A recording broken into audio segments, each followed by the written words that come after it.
opinion, the person who's interpreted the whole spirit of the Glens in a fashion which no one has done before and probably no one has done since.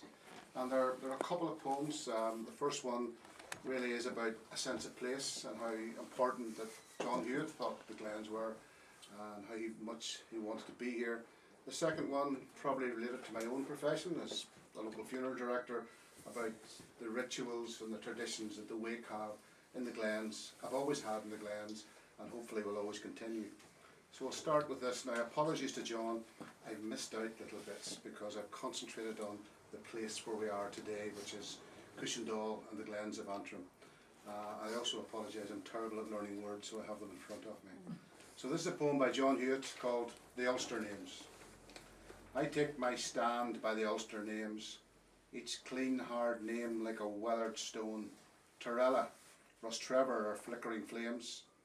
The names I mean are the Moy, Malone, Strabane, Slieve Gullion and Port Glenone.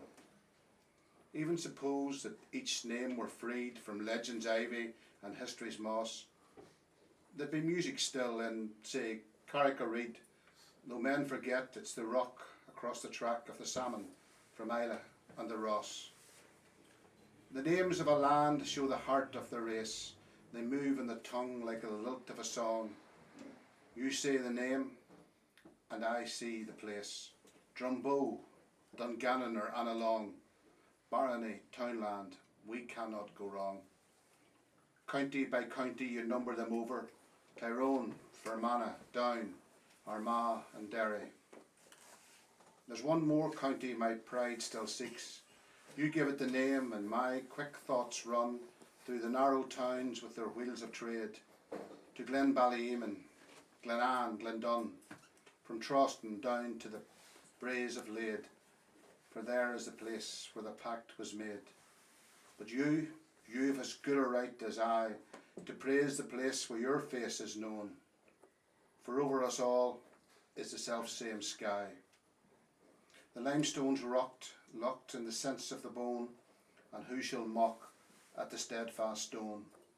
So it's Ballinamallard, it's Crossmaglen, it's Ochnacloy, it's Donaghadee, it's Macrafelt breeds the best of men.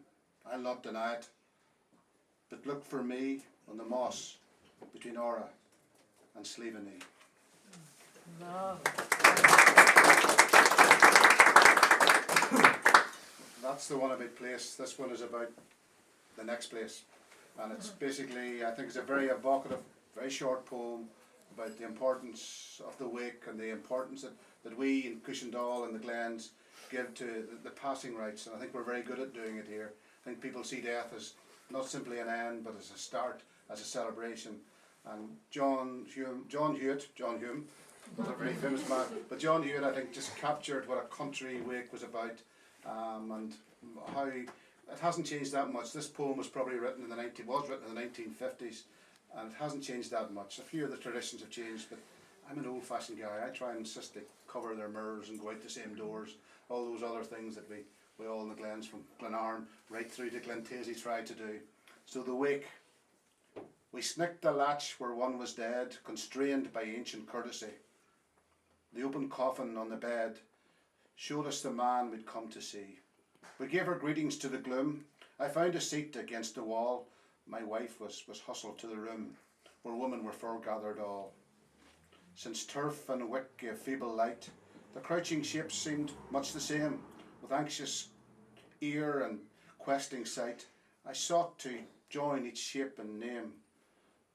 Of stock and weather was the talk, of harvests fabulously great. The distance men used to have to walk, the dangers of our pampered state. Then one would rise and say good night, and one who stood would take his place. The smoking turf would flicker bright with each fresh gust of chilly air. Then suddenly the only sound would be of crickets at the grate, and James would reach and hand around tobacco on a dinner plate.